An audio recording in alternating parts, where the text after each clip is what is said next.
आप में से जो कार्यकर्ता भाई ग्रामीण पृष्ठभूमि के हैं, जो गांव से आए हैं, उनको भी स्वदेशी आंदोलन चलाना है। उनको स्वदेशी आंदोलन क्या चलाना है? अपने गांव में विदेशी कंपनियों की सबसे ज्यादा बिकने वाली जो चीज है वो है रासायनिक खाद, जिसको हम यूरिया कहते हैं, डीएपी कहते हैं, सुपर फॉस्फेट कहते हैं, और रासायनिक कीटनाशक जिसको एंडोसल्फान कहते हैं, मेलाथियान कहते हैं, पैराथियान कहते हैं, बेंजीन हेक्साक्लोराइड कहते हैं। तो ये विदेशी कंपनियों के कीटनाशक और रासायनिक खाद ये किसानों के बीच में सबसे ज्यादा खरीदी जाती है, और एक साल में 4,80,000 करोड़ रुपए की खरीदी जाती है रासायनिक खाद और कीटनाशक। माने हमारे किसान हर साल रासायनिक खाद और कीटनाशक खरीदकर विदेशी कंपनियों को 4,80,000 करोड़ रुपए दे रहे हैं। ये भी हमको बचाना है। तो क्या करना है? किसानों को जब समझाना है जाकर गांव गांव में कि भैया ये रासायनिक खाद विदेशी है, ये मत डालो। तो किसान पूछेगा क्या डालें? तो उससे कहो गोबर की खाद डालो, ये रासायनिक खाद मत डालो। तो किसान पूछेगा जी गोबर की खाद में फायदा कम है, रासायनिक खाद में फायदा ज्यादा है। तो उसको बड़े प्रेम से समझाना है कि गोबर की खाद में ही फायदा ज्यादा है, रासायनिक खाद में फायदा तो बहुत कम है, क्योंकि रासायनिक खाद बहुत महंगी मिलती है। पहले एक कट्टा रासायनिक खाद मिलती थी 70 रुपए में, अब एक कट्टा रासायनिक खाद मिलती है 250 रुपए में, 300 रुपए में, 350 रुपए में, और कभी कभी ब्लैक हो जाए तो 500 रुपए में यूरिया। और हर साल कीमत बढ़ती जाती है। क्यों? क्योंकि ये रासायनिक खाद बनती है उन वस्तुओं से जिनको पेट्रोलियम प्रोडक्ट्स कहा जाता है, और सारे पेट्रोलियम प्रोडक्ट्स जिसको नेफ्था कहते हैं वो विदेशों से आता है। इसका पैसा पूरा विदेश में जाता है। किसानों को समझाइए ये कि बहुत महंगी पड़ती है। और इसकी महंगाई पता है दूसरी क्या है? एक बार आपने खेत में 1 कट्टा यूरिया डाल दिया तो अगली बार 2 कट्टा डालना पड़ेगा, 2 बोरे डालना पड़ेगा, और एक बार 2 बोरे पड़ गया तो अगली बार 3 बोरे डालना पड़ेगा, एक बार 3 पड़ गया तो फिर 4 डालना पड़ेगा। हर बार बढ़ता ही जाता है, बढ़ता ही जाता है, बढ़ता ही जाता है, खर्चा बढ़ता जाता है। और मालूम है रासायनिक खाद बहुत गर्म होता है। गर्म रासायनिक खाद यूरिया डीएपी आप डालते हैं, मिट्टी पूरी चटक जाती है गर्मी के कारण, तो पानी ज्यादा देना पड़ता है। गोबर की खाद लगा के खेती करें तो गेहूं की फसल लेने में 3 पानी लगता है। यूरिया डीएपी डालकर अगर गेहूं की खेती करें तो 5-6 बार पानी लगाना पड़ता है। पानी का खर्चा बढ़ जाता है, और पानी का खर्चा बढ़ेगा तो पानी तो जमीन में से ही निकालना पड़ता है। जमीन से ज्यादा पानी निकाल के आप खेतों में डालते रहेंगे तो पानी का तल नीचे नीचे नीचे नीचे होता चला जाता है। पहले पानी 25-30 फुट पे मिलता था, अब पानी 900 फुट तक नहीं मिलता खेतों में। तो किसानों को समझाइए कि यूरिया डालने से बड़ा भारी नुकसान है। एक तो हर साल खाद की मात्रा बढ़ानी पड़ती है, खर्चा बढ़ता है। दूसरा, हर साल पानी की मात्रा बढ़ानी पड़ती है, वो खर्चा बढ़ता है। और जहां पानी निकालने के लिए बिजली नहीं है वहां डीजल पंप चलाना पड़ता है, तो डीजल का खर्चा बढ़ता है। और डीजल कभी भी महंगा होता रहता है। एक जमाने में 7 रुपए लीटर मिलता था डीजल, अब 35 रुपए लीटर। 2-4 दिन के बाद ये 40 रुपए लीटर होने जा रहा है। फिर हो सकता है 1.5 साल में 100 रुपए लीटर हो जाए। किसान कहां जाएगा? मर जाएगा वो तो डीजल का खर्चा करते करते। और फिर एक और नुकसान होता है कि ये यूरिया डीएपी जब हम खेत में डालते हैं तो मिट्टी में ये केमिकल घुल जाते हैं, और मिट्टी में घुल गए तो पौधे की जड़ में आ जाते हैं, पौधे की जड़ से पौधे के तने में आ जाते हैं, पौधे के तने से पौधे के फल में आ जाते हैं, पौधे के फल में आ जाते हैं तो फिर वही फल हम खाते हैं, हमारे शरीर में आ जाते हैं। और हमारे शरीर में अगर ये जहर आ गया तो हमारी माताएं तो पूतना हो जाती हैं। आपने पूतना की कहानी सुनी? कृष्ण भगवान को जहर पिलाने के लिए आई थी। आज हमारी माताओं के दूध में जहर आ चुका है, अपने अपने बच्चों के लिए वो पूतना की स्थिति में है। आज हमारे देश की कई संस्थाओं ने माताओं के दूध का परीक्षण करवाया है, तो माताओं के दूध में वो सारे केमिकल हैं जो यूरिया में हैं। माताओं के दूध में वो सब केमिकल हैं जो कीटनाशक दवाओं में हैं, क्योंकि भोजन हम कर रहे हैं, भोजन के साथ वो शरीर में जा रहे हैं। और यही केमिकल हैं जो आपको कैंसर पैदा करवा रहे हैं, जो आप में डायबिटीज दे रहे हैं, जो आप में हाई ब्लड प्रेशर दे रहे हैं, हाइपरटेंशन दे रहे हैं। 148 किस्म की बीमारियां इन जहरों से पैदा होती है। इसलिए किसानों को समझाओ कि ये यूरिया डीएपी का जहर एक तो विदेशी है, ये बंद करो। दूसरा, ये शरीर को नुकसान देता है, इसलिए बंद करो। तीसरा, ये पैसे का नुकसान करता है, इसलिए बंद करो। तो किसान पूछेंगे भाई क्या करें? तो उनसे कहो गोबर का खाद डालो। अब किसान क्या पूछेगा आपको? सबसे पहले वो कहेगा गोबर के खाद से तो उत्पादन नहीं होता। तो उससे कहो गोबर के खाद से भी उत्पादन बहुत अच्छा होता है। यूरिया डीएपी से जितना नहीं होता, उससे तो ज्यादा गोबर के खाद से होता है। मैं तो पिछले 12-13 साल किसानों के बीच में काम करता रहा, महाराष्ट्र और कर्नाटक में। आप आइए, वहां देखिए, हजारों हजारों किसानों ने यूरिया डीएपी बंद करके गोबर का खाद डालना शुरू किया है। और जिस किसान के यूरिया डीएपी के खेत में 1 एकड़ में 20 से 25 मीट्रिक टन गन्ना होता था, आज उस किसान के खेत में गोबर का खाद डालने से 90 से 100 मीट्रिक टन गन्ना हो रहा है। कम नहीं होता है।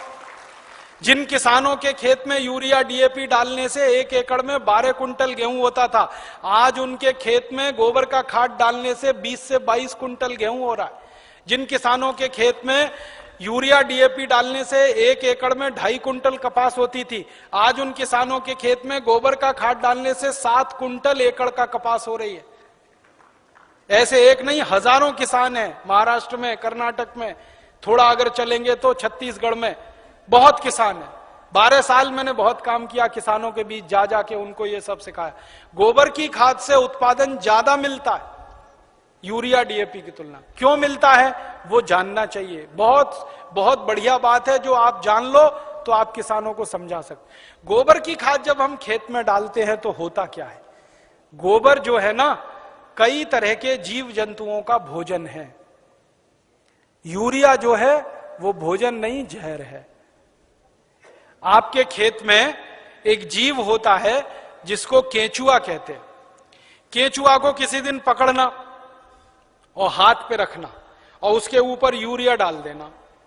2-4 दाने ही यूरिया डालोगे, वो तड़पना शुरू हो जाएगा और 1 मिनट में मर जाएगा। हम जब खेत में टनों टन यूरिया डालते हैं ना, करोड़ों केंचुए मार डाले हमने यूरिया डाल डाल के। और केंचुए क्या करते हैं? केंचुए मिट्टी को नरम बनाते हैं, पोला बनाते हैं और उपजाऊ बनाते हैं। केंचुए का काम क्या है? ऊपर से नीचे जाना, नीचे से ऊपर जाना। पूरे दिन में वो 3 चक्कर नीचे ऊपर के लगाता है। नीचे जाएगा, फिर ऊपर आएगा, फिर नीचे जाएगा, फिर ऊपर आएगा। अब केंचुआ जिंदा है तो नीचे जाएगा, फिर ऊपर आएगा। केंचुआ जब नीचे जाता है तो एक रास्ता बनाते हुए जाता है, ऊपर आता है तो दूसरा रास्ता बनाते हुए आता है। तो परिणाम क्या होता है कि ये छोटे छोटे छिद्र जब मिट्टी में वो केंचुए तैयार कर देता है, तो बारिश का पानी इन्हीं छिद्रों में से नीचे एक एक बूंद नीचे रिसते हुए तल में जमा होता है। माने वाटर रिचार्जिंग का दुनिया में सबसे जबरदस्त काम कोई करता है तो केंचुआ करता है, और यूरिया के कारण ये मर जाता है। इसलिए यूरिया डालना माने किसान के लिए आत्महत्या करने के बराबर है। जिस किसान के खेत में यूरिया डलेगा, केंचुआ मर जाएगा। केंचुआ मरा तो मिट्टी में ऊपर नीचे कोई जाएगा नहीं, तो मिट्टी कठोर होती जाएगी, कड़क होती जाएगी। मिट्टी और रोटी के बारे में एक सत्य है कि इसको फेरते रहो, नहीं तो खत्म हो जाती है। रोटी को फेरना बंद करो, जल जाती है। मिट्टी को फेरना बंद करो, पत्थर जैसी हो जाती है। मिट्टी को फेरने का मतलब समझते हैं? ऊपर की मिट्टी नीचे, नीचे की मिट्टी ऊपर, ऊपर की नीचे, नीचे की ऊपर। ये केंचुआ ही करता है और कोई नहीं कर सकता। केंचुआ तो किसान का सबसे बड़ा दोस्त है। मैंने इसका हिसाब निकाला था। एक केंचुआ साल भर अगर जिंदा रहे तो 36 मीट्रिक टन मिट्टी को उठक पटक कर देता है, ऊपर से नीचे, नीचे से ऊपर, एक केंचुआ साल भर में। और उतनी ही मिट्टी को ट्रैक्टर से उलट पलट करना पड़े तो कम से कम 100 लीटर डीजल खर्च होता है, और 100 लीटर डीजल 3600 रुपए का आता है। माने एक केंचुआ हर आदमी का 3600 रुपए बचा रहा है। ऐसे करोड़ों केंचुए हैं, पता सोचो कितने हजार करोड़ रुपए बच रहे हैं इस देश में। इसलिए गोबर का खाद डालने से फायदा क्या होता है? रासायनिक खाद डालो, केंचुआ मर जाता है। गोबर का खाद डालो, केंचुआ जिंदा हो जाता है। क्योंकि गोबर केंचुए का भोजन है। केंचुए को भोजन मिले तो वो अपनी जनसंख्या बढ़ाता है, और इतनी तेज बढ़ाता है कि कोई नहीं बढ़ा सकता। भारत सरकार कहती है हम दो हमारे दो, केंचुआ नहीं मानता उस बात को। एक एक केचुआ 50-50 हजार बच्चे पैदा करके मरता है। 50-50 हजार। एक जाति का केचुआ तो मैंने देखा 1 लाख पैदा करता है बच्चे, तब मरता है। तो वो एक जिंदा है, उसने 1 लाख पैदा कर दिए, अब वो 1-1 लाख पैदा करेंगे, करोड़ों केंचुए हो जाएंगे अगर गोबर डालना शुरू किया। और केंचुए ज्यादा होंगे तो मिट्टी फिर उलट पलट होने लगेगी, मिट्टी में छिद्र बनने लगेंगे, तो बारिश का जितना भी पानी गिरेगा सब मिट्टी में आ जाएगा। और पानी मिट्टी में गया तो नदियों में बेकार नहीं बहेगा, तो बाढ़ नहीं आएगी, तो समुद्र में फालतू पानी नहीं जाएगा। इस देश का करोड़ों करोड़ों रुपए का फायदा हो जाएगा। इसलिए आप किसानों को समझाओ गोबर की खाद डालो। फिर कुछ किसान कहेंगे जी उत्पादन होगा क्या? उनसे कहना गारंटी मेरी, गारंटी भारत स्वाभिमान ट्रस्ट की। थोड़े दिन में भारत स्वाभिमान ट्रस्ट की तरफ से हम किसानों को कहेंगे कि आप बिंदास गोबर की खाद डालो, गारंटी हमारी, 1 ग्राम भी उत्पादन कम नहीं होगा। कैसे कम नहीं होगा? डालने का तरीका है। डालने का तरीका क्या है? अभी किसान गोबर कैसे डालते हैं? गोबर डालते हैं, वो घूरा है, घूरा गांव में कचरा डालने का, वहां गोबर इकट्ठा करते हैं। 6 महीने 8 महीने साल भर वो सूखता रहता है और सूख सूख के उसकी सारी ताकत निकल जाती है। फिर वो सूखा हुआ गोबर हम डालते हैं, इससे उत्पादन ज्यादा नहीं आता। गोबर को हमेशा गीला डालना चाहिए, ताजा डालना चाहिए। गोबर को अगर पानी में घोल के डालो ना तो वही 3 गुना ज्यादा फायदा करता है। तो किसानों को यह समझाओ कि गोबर को सुखा के खेत में ना डालें, उसको पानी में घोल के डालें। तो कैसे घोलेंगे पानी में, उसका फॉर्मूला लिख लो आप। और जो जो गांव में जाने वाले कार्यकर्ता है, ये सब किसानों को आप बोलो कितना गोबर डालना है, कितना पानी उसमें मिलाना है, कितने बीघे के लिए काम में लाना है उसको। अब आपको मैं एक मोटी सी बात बता देता हूं। 1 एकड़, 1 एकड़ माने 2.5 बीघा, 5 बीघा नहीं, 2.5 बीघा।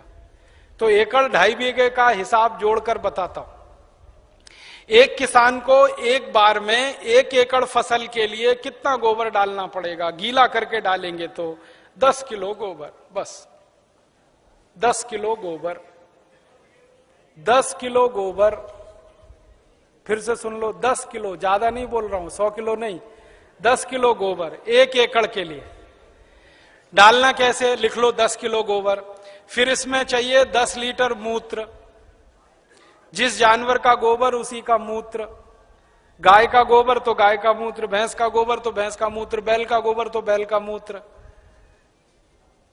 अब आप बोलोगे गोबर तो इकट्ठा कर लेंगे, मूत्र कैसे इकट्ठा करें? जानवर जो मूत्र देते हैं ना, जहां पे आप जानवरों को रखते हो वहां पे पत्थर वत्थर लगा के एक छोटी सी नाली बना लो और उसमें ढाल लगा दो। जितना भी वो पेशाब करेंगे वो नाली में आ जाएगा। नाली के आगे एक खड्डा खोद दो, वो सारा उसमें जमा हो जाएगा, फिर वो ले लो। और मैं आपको एक अच्छी बात बताता हूं, जानवरों के मूत्र की कोई एक्सपायरी डेट नहीं है। 1 साल, 2 साल, 3 साल, 5 साल, 10 साल, 20 साल, 50 साल खराब ही नहीं होता। तो चिंता करने की बात ही नहीं है। तो इकट्ठा होता रहेगा, खड्डे में डालते रहो। तो 10 किलो गोबर, 10 लीटर मूत्र, ठीक है। फिर इसमें मिलाना है लगभग 1 किलो गुड़, आधे से 1 किलो गुड़। गुड़, गुड़ तो आप सब जानते हो। एक तो गुड़ होता है जिसको आप खा लेते हो, एक तो गुड़ ऐसा होता है जिसको जानवर खा लेते हैं, और एक गुड़ ऐसा होता है जिसको कोई नहीं खा सकता, गीला गीला, पुराना पुराना, काला काला। वो गुड़ खेत के बहुत काम का है। जो सबसे घटिया गुड़ है, जिसको ना जानवर खा सकते हैं ना आपका, वो खेत के लिए बहुत काम का है। तो वो गुड़ ले लो, आधे से 1 किलो। गोबर हो गया, मूत्र हो गया, गुड़ हो गया। अब इसमें लगभग 1 किलो डालना है दाल का आटा। दाल है ना, दाल, अरहर की दाल, मूंग की दाल, उड़द की दाल, चने की दाल, सोयाबीन की दाल, खेसारी की दाल, कोई भी दाल, 1 किलो उसका आटा। 4 चीजें हो गई, गोबर, गोमूत्र, गुड़, दाल का आटा। और इसमें डालनी है 1 मुट्ठी मिट्टी। 1 मुट्ठी में आधा किलो या 1.25 किलो तक मिट्टी आती है। मिट्टी कहां से लानी है? आपके खेत के आसपास अगर पीपल का कोई पेड़ है, बरगद का कोई पेड़ है, तो उसके नीचे से खोद लो मिट्टी। पीपल के पेड़ के नीचे की या बरगद के पेड़ के नीचे की? पीपल और बरगद के पेड़ के नीचे की ही मिट्टी क्यों खोदना? आपको मालूम है पीपल और बरगद के पेड़ हर समय ऑक्सीजन देने वाले पेड़ हैं, और ज्यादा ऑक्सीजन देने वाले पेड़ के नीचे जीवाणुओं की संख्या बहुत होती है। तो पीपल और बरगद के पेड़ के मिट्टी में जीवाणु सबसे ज्यादा होते हैं, यही जीवाणु खेत को चाहिए। तो मिट्टी ले ली, 5 चीजें हो गई, गोबर 10 किलो, मूत्र 10 लीटर, गुड़ लगभग 1 किलो, दाल का आटा 1 किलो और मिट्टी लगभग 1 किलो। ये 5 चीजों मिला दो, घोल दो। हाथ से घोल लेना, खराब नहीं होंगे हाथ, नहीं तो डंडे से घोल देना। एक ड्रम में घोल लेना, प्लास्टिक के ड्रम में घोल लेना, नहीं तो लोहे के ड्रम में घोल लेना। प्लास्टिक का होगा तो अच्छा, लोहे वाला क्षरण ज्यादा होता है। अब इसको घोल के 15 दिन रख देना, 15 दिन रख देना। घोलने में तकलीफ आए तो थोड़ा पानी मिला देना, ज्यादा मत मिलाना, थोड़ा ही मिलाना। घोल के 15 दिन रख देना। 15 दिन के बाद यह खाद तैयार हो जाएगा। इस खाद में क्या होगा, करोड़ों करोड़ों सूक्ष्म जीवाणु पैदा हो जाएंगे। वो जो मिट्टी डाली ना, मिट्टी के जीवाणु अगर 1 लाख हैं तो 15 दिन में वो 100 करोड़ से ज्यादा हो जाएंगे। ढक के रख लो तो अच्छा है, छांव में रखना सबसे अच्छा, धूप में बिल्कुल मत रखना। पेड़ के नीचे की छांव में रखना, नहीं तो कोई ऐसी जगह रखना जहां सूर्य का प्रकाश ना आता हो, और इस पे कपड़ा बांध दो, ढक्कन लगा दो, जैसे है ढक लो। अब ये 15 दिन में तैयार हो गया, इसमें करोड़ों जीवाणु तैयार हो गए। अब ये जीवाणु घोल, इसको जीवाणु घोल कहते हैं, इसको खेत में डालना है। डालने से पहले इसमें पानी मिलाना है, और पानी कितना मिलाना है, जितना गोबर था उसका 10 गुना पानी, 10 गुना कम से कम। 100 लीटर पानी, 10 किलो गोबर तो 100 लीटर पानी, और ज्यादा से ज्यादा पानी मिला सकते हैं तो 200 लीटर। तो 100 से 200 लीटर पानी मिला लिया। अब ये पूरा परफेक्ट घोल हो गया। इसको 1 एकड़ के खेत में छिड़कना है, जैसे पानी छिड़कते हैं ना मिट्टी दबाने के लिए, ऐसे ही छिड़कना है बस। आप इसको छिड़क देंगे तो ये करोड़ों जीवाणु मिट्टी में पहुंच जाएंगे। तो मिट्टी में जीवाणुओं की संख्या बढ़ती जाएगी, और मिट्टी में सारा खेल खेलने का काम जीवाणु करते हैं। आपको मालूम है जीवाणु क्या करते हैं? जीवाणु सारा काम करते हैं। पौधे की जड़ को नाइट्रोजन की जरूरत है तो ये जीवाणु उपलब्ध कराते हैं। पौधे की जड़ को कैल्शियम चाहिए तो ये जीवाणु उपलब्ध कराते हैं। पौधे की जड़ को आयरन चाहिए तो ये जीवाणु, माने पौधे को बड़ा होने के लिए जितने भी सूक्ष्म पोषक तत्व चाहिए और फिर वो हमारे शरीर में वास्तव में चाहिए, वो सब इन जीवाणुओं की करामात से ही मिलता है। तो पौधे की जड़ को भरपूर सूक्ष्म पोषक तत्व मिलने लगेंगे, पौधे की बढ़त बहुत तेज होगी, और जिस पौधे की बढ़त अच्छी होगी उसका फल अच्छा होगा, जिसका फल अच्छा होगा उसका उत्पादन अच्छा होगा। अब इसमें समय लिख लो, कितनी बार डालना, कब डालना।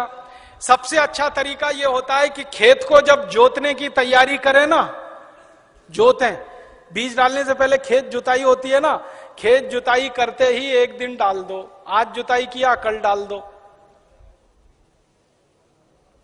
जुताई करके डाल दो। ये पहली बार, ठीक है। फिर इसके डालने के 2-3 दिन बाद या 4 दिन बाद या 5 दिन बाद बुआई कर दो। है कितना डाल सकते हैं बताया ना, 1 एकड़ में जितना तैयार हुआ 200 लीटर वो। तो आपने इसको जोत के 1-2 दिन में डाल दिया, फिर बीज बो दो। बीज बोने के 21वें दिन में फिर डाल देना। आज बीज बोया तो ठीक 21 दिन बाद एक बार फिर डाल देना। क्या होता है ना, बीज में से अंकुरण होता है, और अंकुरण होने के 21वें दिन तक वो मिट्टी की ताकत से बढ़ता है। फिर 21 दिन के बाद वो सूर्य की ताकत से बढ़ना शुरू हो जाता है, फोटोसिंथेसिस जिसको कहते हैं, प्रकाश संश्लेषण की क्रिया। सूर्य ताप से खाना बनाना शुरू कर देता तो बढ़त तेज हो जाती है। तो और आप मोटी सी एक बात याद रखो कि हर 21वें दिन पे डाल देना। आज डाला, 21 दिन बाद डाला, फिर 21 दिन बाद डाला, फिर 21 दिन बाद डाला। तो एक फसल अगर आप समझ लो 4 महीने की है तो लगभग 5 बार डालना पड़ेगा। कोई फसल 6 महीने की है तो 7-8 बार डालना पड़ेगा। 8 महीने की है तो 10-1 बार डालना पड़ेगा। अब इसमें खर्चा क्या है? जानवर अगर घर के हैं तो गोबर फोकट का, मूत्र फोकट का, गुड़ मैं कह रहा हूं सबसे सड़ा हुआ, जिसको फेंक देते हैं वो भी फोकट में मिल जाएगा। पानी तो फोकट का है ही, थोड़ा दाल वाल लेना पड़ेगा तो उसका खर्चा आएगा, लेकिन किसान अगर दाल पैदा करता है तो वो भी घर की हो जाएगी। माने खाद बनाने का खर्चा लगभग शून्य आएगा, मेहनत लगेगी, पूंजी में पैसा कम से कम खर्च होगा। और ये खाद जो तैयार होगी इसमें जबरदस्त क्वालिटी है, क्योंकि इसमें कैल्शियम भरपूर, आयरन भरपूर, फास्फोरस भरपूर। क्या क्या इसमें है? गोबर है, गोबर में कैल्शियम है, आयरन है, सल्फर है, सिलिकॉन है, कोबाल्ट है, मैग्नीशियम है, मैग्नीज है, 18 सूक्ष्म पोषक तत्व हैं जो चाहिए मिट्टी को। फिर गुड़ है, गुड़ में जबरदस्त फास्फोरस है, गुड़ में जबरदस्त कैल्शियम है, फिर मूत्र में ये सब है। तो जो सूक्ष्म पोषक तत्व हमें चाहिए वही मिट्टी को चाहिए, वो सब इस खाद में भरपूर हैं। यूरिया में नहीं है, डीएपी में नहीं है, यूरिया में कैल्शियम नहीं है, डीएपी में कैल्शियम नहीं है। और कैल्शियम सबसे प्रमुख आधार है मिट्टी के लिए, क्योंकि खेत में कैल्शियम होगा तो पौधे में होगा, पौधे में होगा तो फल में होगा, फल में होगा तो भोजन में होगा, भोजन में होगा तो शरीर में होगा, शरीर में होगा तो हड्डियां मजबूत, हड्डियां मजबूत तो शरीर मजबूत। ये सारा साइकिल इसी कैल्शियम के उस पे है। तो ये तो गोबर की खाद से ही मिलेगा, यूरिया डीएपी से मिलने ही वाला नहीं है। तो किसान को ये समझाइए आप। अब आपको समझ में आ गया, हर 21 दिन में डालना है, जबरदस्त फसल आएगी। पहली बार जब आप डालोगे ना तो किसान थोड़ा झिझक करेगा, उसको भरोसा नहीं है, विश्वास नहीं है, तो उसको कहना कि भाई तुम डालो, नुकसान तुम्हारा नहीं होगा। मैंने बहुत किसानों का हिसाब निकाला है, खराब से खराब खेत में जब गोबर का खाद डालते हैं ना तो गेहूं का उत्पादन पहले साल की तुलना में थोड़ा ही कम आता है, लेकिन उत्पादन जितना कम आता है उससे ज्यादा खर्चा बच जाता है, तो वो बराबर मामला बैठता है। हम यूरिया डीएपी में खर्चा करते हैं हजारों रुपए का, तब उत्पादन लेते हैं। यहां खर्चा ही नहीं है, थोड़ा उत्पादन कम भी हुआ तो फायदा ही है, नुकसान कुछ नहीं, इसलिए किसी किसान का नुकसान नहीं। और 2-3 साल लगातार आपने डाल दिया तो उत्पादन बढ़ना शुरू हो जाता है, लगातार बढ़ता है। और 10-12 साल में तो कई खेत ऐसे हैं जहां उत्पादन सीधे डबल हो जाता है, 100% की बढ़ोतरी हो जाती है। नहीं, छानने की जरूरत नहीं है, ऐसे ही डालो, उसमें जितना कचरा है सब खेत में जाने दो, क्योंकि कचरे में जीवाणुओं की संख्या और तेजी से बढ़ेगी, छानने की जरूरत नहीं है। अब आप डालोगे कैसे, ये प्रश्न है। तो उसके लिए 4 विधि है। पहली विधि ये है कि सीधे डब्बा लो और छिड़काव करो, खेत पे भरो और छिड़क दो, भरो और छिड़क दो। अब कहोगे जी खेत बहुत बड़ा है, ये तो नहीं चल सकता, तो दूसरा तरीका बताता हूं। खेत में पानी लगाते हैं ना, पानी में डाल दो। नाली में से पानी जा रहा है ना, एक टंकी में भर के ये खाद रख दो, उसमें नल लगा दो, टोटी खोल दो, टपक टपक पानी में गिरता रहेगा, खेत में चला जाएगा। ये दूसरा तरीका। तीसरा तरीका ये है कि अगर किसी के घर में जानवरों की संख्या ज्यादा है तो गोबर ज्यादा होगा उसके पास, तो थोड़ा सा गोबर तो इसमें इस्तेमाल हुआ, बचे हुए गोबर का क्या करेंगे? तो बचा हुआ गोबर अगर सूखा है तो उसको इसी में डाल देना 15 दिन के बाद 200 लीटर पानी मिला के, तो वो गोबर भी गीला हो जाएगा। गीले गोबर के लड्डू बना लो और लड्डुओं को खेत में फेंक दो तो खाद पहुंच जाएगा। और एक तरीका है, खेत में से मिट्टी खोद लो, मिट्टी खोद लो, मिट्टी में ये पूरा घोल मिला दो, मिट्टी गीली हो गई, मिट्टी के लड्डू बना लो, लड्डुओं को खेत में फेंक दो तो खाद पहुंच जाएगा। तो पानी के साथ दे सकते हैं, छिड़क के डाल सकते हैं, गोबर या मिट्टी को लड्डू बना के डाल सकते हैं। और एक आखिरी तरीका है, स्प्रे मशीन अगर अपने पास है तो उसका आगे से नोजल निकाल दो, नोजल निकाल दो, फिर उससे स्प्रे कर दो। अब इसमें ध्यान ये रखना है कि ये फसल पे स्प्रे नहीं होगा, ये जमीन पे होगा, मिट्टी पे होगा। फसल पे डालने से फायदा नहीं मिलेगा, मिट्टी में डालना है इसको। तो अगर फसल ऊंची है तब कैसे डालेंगे? तब तो पानी लगाओगे तभी डालना सबसे अच्छा है। इसमें एक तरीका यह है कि खेत का मुहाना होता है ना, जहां से पानी घुसता है, वहां एक आदमी को बिठा दो, डब्बा लेके पटकता रहेगा, उसमें पानी के साथ जाता रहेगा और पानी के साथ पूरे खेत में बराबर मात्रा में जाता है और रिजल्ट उसका सबसे अच्छा आता है।